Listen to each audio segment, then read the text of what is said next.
सहनाववतु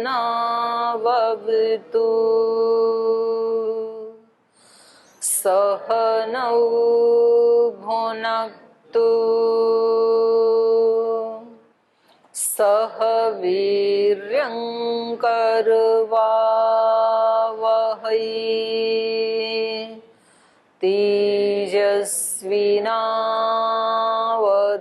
तेजस्विनावधीतमस्तु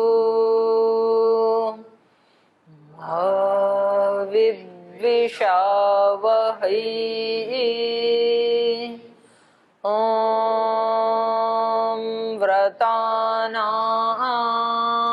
व्रतपते व्रतं चरिष्यामि तच्छकेयं तन्मे राध्यताम् इदमहमनृतात् सत्यमुपैमि। ॐ शान्ति शान्ति शान्तिः।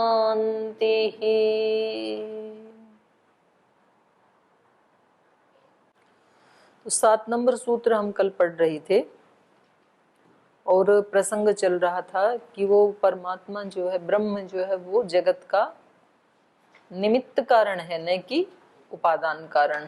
तो उसमें इन्होंने 3-4 हेतु दिए थे। एक तो था ईक्षते न अशब्दम, ईक्षण करता है वो, तो ईक्षण करना चेतन का ही स्वभाव है, जड़ का नहीं है। तो जो चेतन होता है वो कभी भी उपादान कारण नहीं हो सकता, निमित्त कारण ही होता है। लोक में आप कोई एक भी ऐसा उदाहरण नहीं बता सकते हैं कि देखो यहाँ पर ये चेतन भी है और उपादान कारण भी है। और फिर इन्होंने कहा कि अगर ये गौण रूप से ईक्षण कहा हो तो कह रहे नहीं, वहां तो स्पष्ट रूप से आत्मा शब्द पढ़ा है, तो आत्मा तो चेतन ही होता है। वहां भी यदि हम गौण कहेंगे तो मुख्य दिखाएंगे कहाँ? आत्मा में ही तो चेतन का मुख्य स्वरूप है ना। बाकी जगह तो गौण आज हो जाता है जड़ में तो, लेकिन आत्मा में तो मुख्य ही अर्थ है चेतन का। तीसरा कहा तन्निष्ठस्य मोक्षोपदेशात्, जो मुमुक्षु हैं उनको मोक्ष का उपदेश दिया गया है शास्त्र में। तो ये कार्य मोक्ष का जो उपदेश दिया है, माने मुक्त होने की कामना कोई चेतन तभी तो करेगा, चेतन के लिए ही, परम चेतन के लिए ही। यदि जड़ है वो तो उसके लिए तो कोई मोक्ष की कामना नहीं करेगा। तो ये 3 हेतु इन्होंने दिए थे। तो इसमें हमने एक अथर्ववेद का मंत्र पढ़ा था, अकामो धीरो अमृतः स्वयंभू रसेन तृप्तः न कुतश्चन नोनः तमेव विद्वान न विभाय मृत्युरात्मानं धीरम अजरम युवान। इत्यत्र आत्मानं ब्रह्मात्मानं विद्वान सन मृत्योर न बिभेति इति उक्तम। यहाँ पर आत्मानं, आत्मानं का मतलब है ब्रह्मात्मानं, ब्रह्म परमात्मा, उस परमात्मा को ही विद्वान जानता हुआ, विद्वान सन, उस परमात्मा को जानता हुआ ही व्यक्ति मृत्योर न बिभेति, मृत्यु से डरता नहीं है। उसको जो नहीं जानता है वो मृत्यु से डरेगा। और मृत्यु का मतलब होता है एक तो शरीर का अंत, उसको मृत्यु कहते हैं, और दूसरा अपने आत्म आचरण से नीचे गिरना, वो भी मृत्यु है। दुख को प्राप्त होना, वो भी मृत्यु है। यस्य छाया अमृतम यस्य मृत्यु, जिसकी छत्र छाया में रहना, अनुशासन में रहना तो अमृत है, और यस्य मृत्यु, उसमें न रहना ही मृत्यु है। तो वहां मृत्यु का मतलब क्या है? दुख। जो भगवान के आश्रय में, अनुशासन में नहीं रहेगा तो फिर क्या मिलेगा उस व्यक्ति को? दुख मिलेगा फिर तो। और उसके अनुशासन में रहेगा तो अमृत मिलेगा, फिर दुख नहीं मिलेगा। तो ऐसे ही यहाँ पर भी है, उस ब्रह्मात्मानं विद्वान सन, उस परमात्मा को जानता हुआ ही साधक मृत्योर न बिभेति, मृत्यु से डरता नहीं है। तो इससे क्या पता लगा कि वो कैसा है? वो चेतन है, उसको जानता हुआ मृत्यु से नहीं डरता है। तो जो जड़ है वो तो पहले ही मृत है, ठीक है ना। तो इसलिए यहां पर ये जो कहा तो इससे क्या पता लगा कि परमात्मा क्या है? चेतन है, और जो चेतन होता है वो हमेशा निमित्त कारण होता है। ऐसे ही एक और उदाहरण दे रहे हैं यजुर्वेद का। परित्य भूतानि परित्य लोकान परित्य सर्वः प्रदिशो दिशश्च उपस्थाय प्रथमजाम ऋतस्यम आत्मना आत्मानम अभिसंविवेश। परित्य भूतानि परित्य लोकान, सब लोकों को बना करके, सब भूतों को बना करके, परित्य सर्वा दिशो प्रदिशो दिशश्च, सब दिशाओं में प्रदिशाओं में वो परमात्मा ही विराजमान है।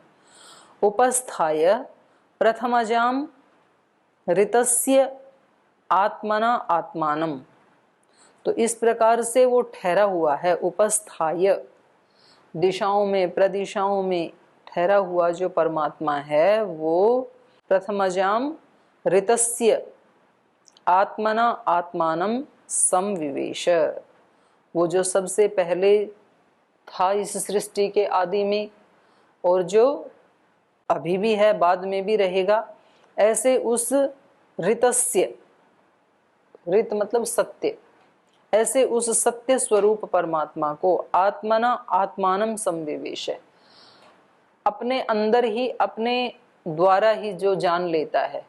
परमात्मा अपने ही अंदर है और अपने द्वारा ही जाना जाता है, तो ऐसा साधक सुख को प्राप्त कर लेता है। तो कह रहे अत्रपि ब्रह्मात्मनि स्वात्म अभिनिवेश उक्त, इस मंत्र में भी ब्रह्मात्मनि, उस परमात्मा में ही स्वात्म अभिनिवेश, अपना निवास बताया है।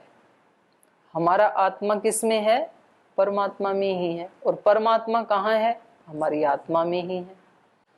तो इस मंत्र में भी ये बताया कि ब्रह्मात्मनि स्वात्म अभिनिवेश, उस परमात्मा को अपने अंतःकरण में स्थित जान करके। तो इससे भी क्या पता लगा? जब मैं चेतन हूं तो परमात्मा भी क्या है? चेतन ही है। अन्यच्च, और भी बताया, जैसे कठोपनिषद में बताया, नित्यो नित्यानां चेतनश्चेतनानां अनेको बहुनां विदधाति कामान् तमात्मस्थं ये अनुपश्यन्ति धीराः तेषां शांतिः शाश्वती नेतरेषाम्। तो वहां क्या बताया? नित्यो नित्यानाम, वो ब्रह्म क्या है? नित्यों में वो नित्य है, माने परम नित्य है। चेतन चेतना नाम, चेतनों में वो परम चेतन है। एको बहुनाम यो विदधाति कामान, और इन सब प्राणियों में बहुनाम एको, उन सब में वो, उन सब का आश्रय, सब का आधार वो एक है, जो कामान विदधाति, सबकी कामनाओं को धारण करता है। जिस जिसकी जो जो सत्कामना होती है उन सब को वो अकेला ही पूरा करने वाला है, अकेला ही पूरा कर देता है। तम आत्मस्थम, उसको जो आत्मा में स्थित है कहाँ वो? ऐसा परमात्मा, ऐसा ब्रह्म कहाँ है? आत्मा में स्थित है। तम आत्मस्थम ये धीरा अनुपश्यन्ति, जो धीर पुरुष अपनी ही आत्मा में स्थित उस ब्रह्म को जान लेते हैं, तेषाम शांति ही शाश्वती, उन्हीं की शांति शाश्वत है। बाकी की शांति आती है, चली जाती है। अनुकूलता आती है तो शांति भी आती है, अनुकूलता चली जाती है, प्रतिकूलता आती है तो व्यक्ति अशांत हो जाता है, शांति चली जाती है। लेकिन जो अपने ही अंदर हमेशा उस परमात्मा को देखते हैं, अपनी आत्मा में स्थित उस परमात्मा को सदा सर्वदा देखते हैं, तो वे परम सिक्योर हैं फिर। तो इसलिए उनकी शांति डगमगाती नहीं है, शाश्वत रहती है। तेषाम शांति शाश्वती न इतरेषाम, बाकी की शांति शाश्वत नहीं है। शांति तो सबके जीवन में आती है कभी ना कभी, और कम से कम रात को तो सबके जीवन में आई जाती है, शांति से सो जाते हैं, लेकिन वो शाश्वत नहीं है, चली जाती है। लेकिन जो अपने हृदय में स्थित, अपनी आत्मा में स्थित उस परमात्मा को जान लेते हैं, उनकी शांति शाश्वत है। फिर अत्रपि चेतन दर्शनेन शाश्वती शांति प्राप्यते इति स्पष्टीकृतम। तो यहाँ इस कठोपनिषद के मंत्र में भी क्या कहा? चेतन दर्शनेन, उस चेतन परमात्मा के दर्शन से। शाश्वती शांति प्राप्यते, शाश्वत शांति को प्राप्त कर लेता है ये साधक उसको देखने के बाद। इति स्पष्टीकृतम, किम स्पष्टीकृतम, यत् स ब्रह्म चेतनो अस्ति, वो जड़ नहीं है चेतन है। तस्मात् ब्रह्म निमित्त कारणम जगत न उपादानम, इसलिए परमात्मा इस जगत का निमित्त कारण है, उपादान कारण नहीं है। और एक हेतु दे रहे हैं, हेयत्व वचनाच्च, कह रहे हैं हेयत्व का अवचन होने से कहीं भी शास्त्र में परमात्मा को हेय नहीं माना है। हेयत्व अवचनाच्च, हेयत्व का अवचन होने से, चार चीजें है ना योग दर्शन में आई हैं, हेय, हेय हेतु, हान, हानोपाय। तो हेय का मतलब क्या होता है, त्याज्य, त्यागने योग्य, दुखदाई। तो परमात्मा को कहीं भी त्यागने योग्य नहीं माना शास्त्र में। अगर ये जड़ होता तो जड़ वस्तुएं तो क्या हैं, हेय। शास्त्रों में शरीर आदि को और जो जड़ इंद्रिय आदि हैं, मन आदि, उन सब को क्या माना है, प्रकृति को हेय। दुख को हेय माना है, और दुख का कारण क्या है, अज्ञान। तो ऐसे परमात्मा यदि जड़ होता तो उसको हेय मानना चाहिए था ना। फिर तो चेतन तो कैवल्य को प्राप्त करना चाहता है, तो चेतन से अतिरिक्त जो कुछ भी है वो सब क्या माना वहां पर, हेय।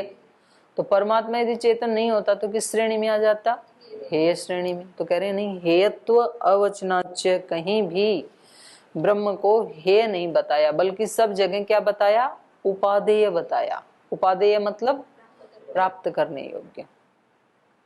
हेयत्व अवचनाच्य अपि च ब्रह्मात्मा न क्वचित अपि हेय पक्षे निर्दिष्ट। और कह रहे हैं ये भी एक कारण है परमात्मा के चेतन होने में कि ब्रह्मात्मा, वो ब्रह्म, क्वचित अपि हेय पक्षे न निर्दिष्ट, कहीं भी शास्त्रों में हेय पक्ष में, हेय कोटि का उनका निर्देश नहीं किया गया है।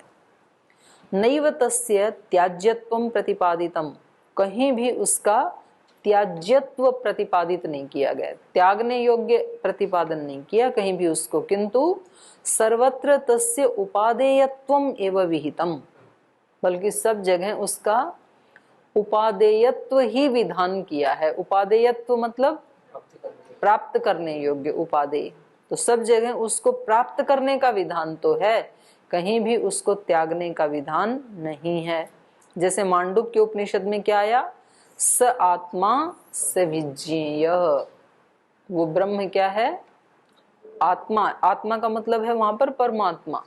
स आत्मा अर्थात वो परमात्मा, स विज्ञेय वो जानने योग्य है।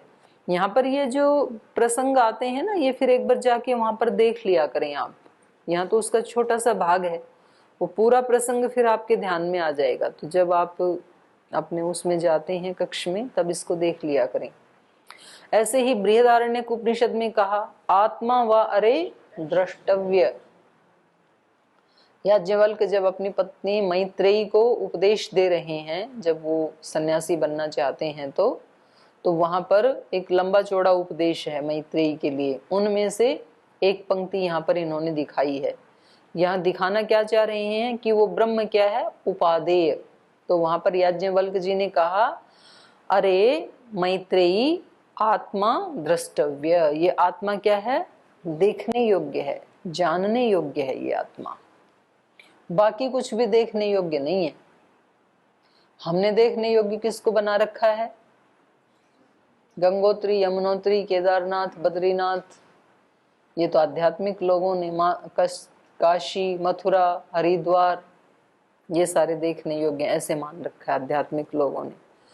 और जो भोगवादी लोग हैं उन्होंने क्या मान रखा है, स्विट्जरलैंड और हैं लंदन, स्विट्जरलैंड, अमेरिका, गोवा, जो भी उन्होंने और देखने योग्य बना रखे हैं कि ये देखने योग्य हैं। और कुछ बच्चों ने अपने खेल खिलौने जहाँ मिलते हैं उसको देखने योग्य बना रखा हो, वहां जाना चाहिए, बड़े अच्छे खिलौने मिलते हैं। लेकिन ये ऋषि क्या कहते हैं, देखने योग्य वास्तव में क्या है संसार में, आत्मा। और वो आत्मा है कहाँ, उसको देखने कहाँ जाए? कहाँ है वो? अपने अंदर नहीं, मैं ही आत्मा हूं। अपने अंदर मतलब मैं शरीर थोड़े ही हूं। हमने शरीर को मैं मान के फिर कह रहे हैं अपने अंदर, मतलब इस शरीर के अंदर, शरीर के अंदर नहीं। मैं ही स्वयं आत्मा हूं, शरीर मेरा है, पर मुझे मेरे ही स्वरूप का पता नहीं है। ये तो पता है कि मैं हूं, इतना अस्तित्व सब, इसमें तो किसी को डाउट नहीं है ना। आप हैं या नहीं, इसमें भी डाउट है क्या?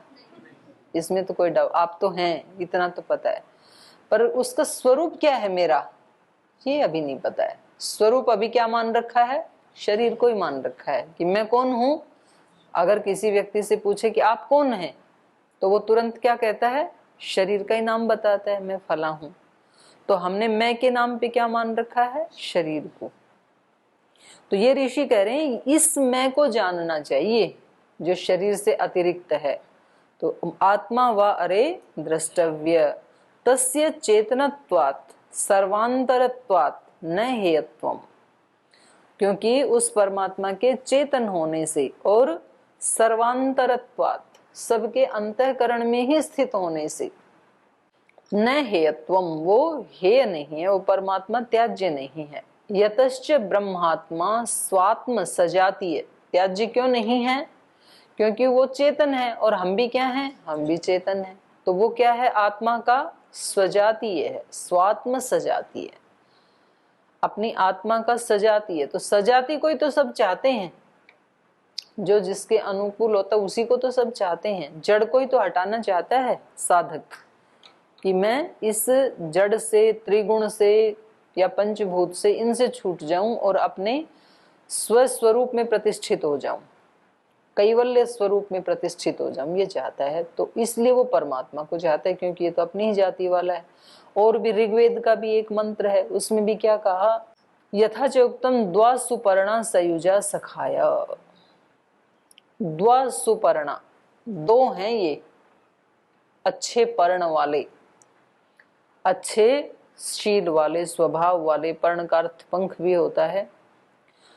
सयुजा, साथ ही रहते हैं। सखाय, दोनों सखा हैं। तो आत्मा और परमात्मा ये दोनों हैं, ये एक ही साथ रहते हैं, क्योंकि आत्मा चेतन है और उस परमात्मा के चेतन के साथ ही वो हमेशा रहता है, उससे कभी भी अलग हो सकता ही नहीं है। हम तो कहते हैं ना कि हमें तो परमात्मा से मिलना है, और परमात्मा से बिछुड़े कितने दिन हो गए? कितने दिन हो गए उससे बिछुड़े?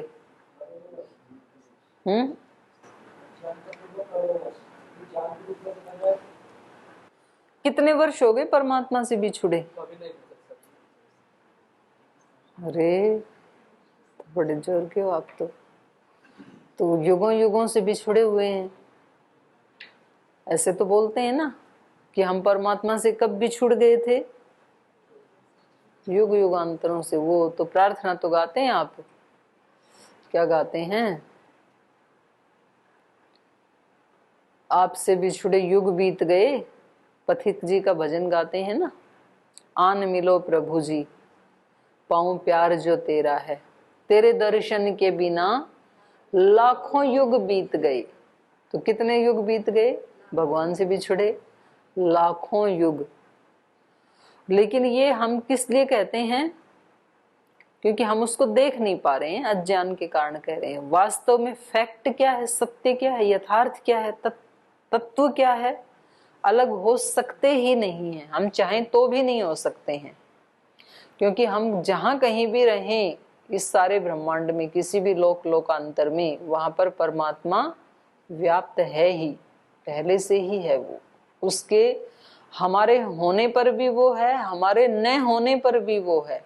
हम रहें या ना रहें, ईश्वर तो सदा रहता है। सृष्टि रहे या ना रहे, ईश्वर तो सृष्टि के आदि में भी है, मध्य में भी है, अंत में भी है। तो यही कह रहे हैं, ये जड़म ही हेय पक्षम अर्हति। कह रहे हैं हेय पक्ष में जड़ ही हो सकता है, जड़ को ही ये चेतन हेय मान सकता है।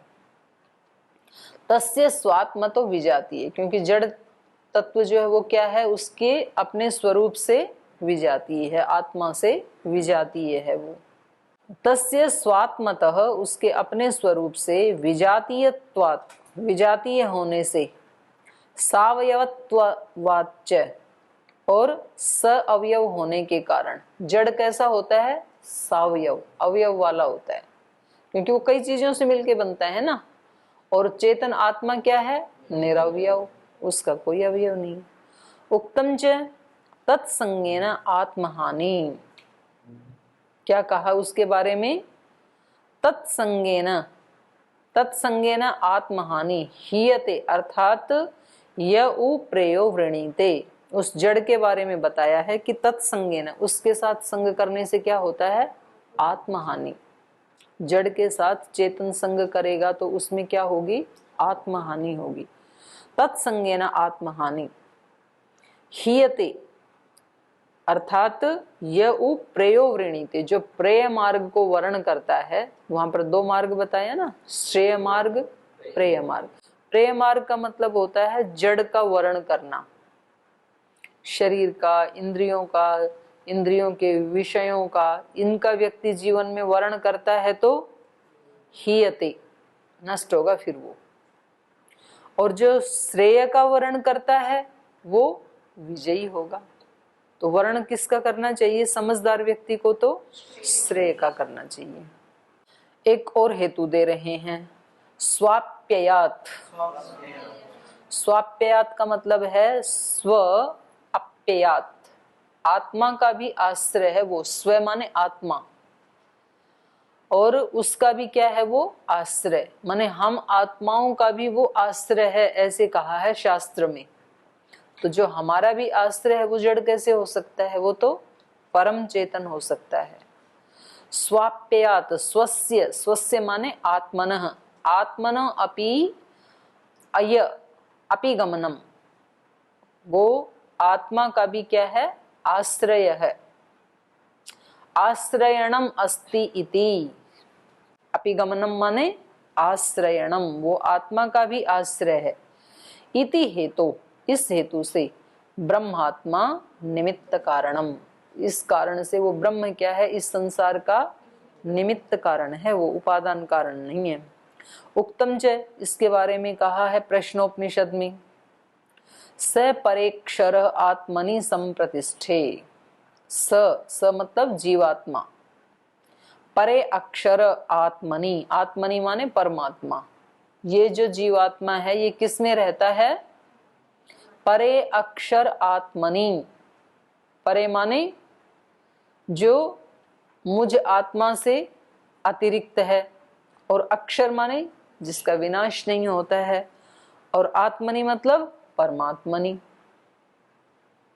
तो कह रहे हैं ये जो जीवात्मा है ये अपने से जो दूसरा है, परे मतलब दूसरे में, पर में, उस पर में, और वो पर कैसा है? अक्षरे आत्मनि, उस अविनाशी परमात्मा में। ये जीवात्मा उस अविनाशी परमात्मा में संप्रतिष्ठते, प्रतिष्ठित हो जाता है। जब ये आत्मा उस परमात्मा में प्रतिष्ठित हो जाता है, ऐसा वहां पर प्रसंग है, तो तब क्या होता है वो यहाँ पर दिया नहीं इन्होंने। तो यहाँ पर कहना क्या चाह रहे हैं? ये आश्रय दिखाना चाह रहे हैं कि आत्मा का भी वो परम आश्रय है, आत्मा भी उसमें प्रतिष्ठित है। और वेदेपि, वेद में भी कहा तत्कदान्वंतर वरुणो भुवानी। तो यहाँ क्या कहा? स्वात्मनः आश्रयणम ब्रह्मात्मा प्रार्थ्यते, उस परमात्मा को अपना आश्रय बनाने के लिए यहाँ पर प्रार्थना की गई है। तद कदा, उसमें हम कब, अंतर वरुणो भुवानी, हम उसमें कब प्रतिष्ठित हो जाएंगे? जो हम सब का आश्रय है हे प्रभु, कब हम उसमें प्रतिष्ठित हो जाएंगे, ऐसे वहां पर प्रार्थना की गई है। आत्मना आत्मानम अभिसंविवेश, ये तो अभी पढ़ा था हमने यजुर्वेद का मंत्र। तो यहाँ पर आदेशश्च अत्र श्रूयते, यहाँ पर आदेश सुनाई दे रहा है स्व अभिनिवेशाय परमात्मनि, परमात्मा में अपना अभिनिवेश करने के लिए एक आदेश सुनाई दे रहा है कि जो अपने आत्मा के अंदर अपने आप ही प्रतिष्ठित हो जाता है, उनकी शांति शाश्वत होती है। तस्मात् इसलिए ब्रह्मात्मा निमित्त कारणम एव इति। तो इन सब हेतुओं से क्या पता लगा कि परमात्मा इस जगत का कौन सा कारण है? उपादान कारण नहीं है। प्रसंग क्या चल रहा था? ये चल रहा था कि अगर ये उसी से बना है, क्योंकि ये तो इन्होंने मान लिया था, जन्मादि यस्य यत शास्त्र योनित्वात् तत्तु समन्वयात्। तो इन तीन कारणों से ये तो समझ में आ गया कि परमात्मा ही इस जगत का कारण है, लेकिन वो परमात्मा कौन सा कारण है ये समझ में नहीं आया, क्योंकि कारण तो कई प्रकार के होते हैं ना। तो उपादान कारण भी होता है, जैसे कि घड़े के लिए मिट्टी क्या है? उपादान कारण है। और समवायी कारण क्या होता है? वही होता है समवायी कारण। उपादान कारण ही समवायी कारण, माने जिसमें वो समन्वित होकर के आता है कार्य रूप में, उसको ही समवायी कारण कहते हैं। तो ये परमात्मा जो है ये इस जगत का समवायी कारण है या उपादान कारण है या निमित्त कारण है, ये नहीं पता चल रहा है। तो अब ये इतने हेतु दिए इन्होंने 5 नंबर सूत्र से लेकर के 10 तक। तो इन्होंने क्या बताया कि परमात्मा इन इन हेतुओं से, और उसमें शास्त्रों के प्रमाण दिए इन्होंने, वेद के दिए, उपनिषदों के दिए। इन सब कारणों से ये पता लग रहा है कि ईश्वर इस जगत का निमित्त कारण है। एक और हेतु दे रहे हैं इसमें, गति सामान्यात। गति का मतलब है ज्ञान, गमन, प्राप्ति, तीन अर्थ होते हैं गति के। तो यहाँ गति का अर्थ क्या है? ज्ञान। गति का अर्थ ज्ञान भी होता है, गमन भी होता है, प्राप्ति भी होता है। लेकिन यहाँ सूत्र में गति का अर्थ है ज्ञान। गति सामान्यात, सामान्य रूप से, लोक में भी ऐसा ही ज्ञान होने से। सामान्यात माने सामान्य रूप से, सामान्य रूप से लोक में भी यही ज्ञान है। क्या ज्ञान है लोक में? कि जो चेतन होता है वो हमेशा निमित्त कारण होता है, और जो जड़ होता है वो उपादान कारण होता है। तो लोक में भी ऐसे ही देखा जाता है। तो परमात्मा को चलो हम नहीं जानते हैं, लोक को तो जानते हैं, लोक में तो देखते हैं हम। गति सामान्यात का अर्थ किया गम्य मानतायाः, माने ज्ञान के द्वारा भी, सामान्यात लोके, सामान्य रूप से लोक में, गम्य मानतायाः, ज्ञान की जो मान्यता है उसके द्वारा भी, चेतनम निमित्त कारणम एव दृश्यते। जो चेतन होता है वो लोक में भी हमेशा निमित्त कारण ही देखा जाता है, न तो उपादानत्वम। कभी चेतन को उपादान कारण नहीं देखा जाता।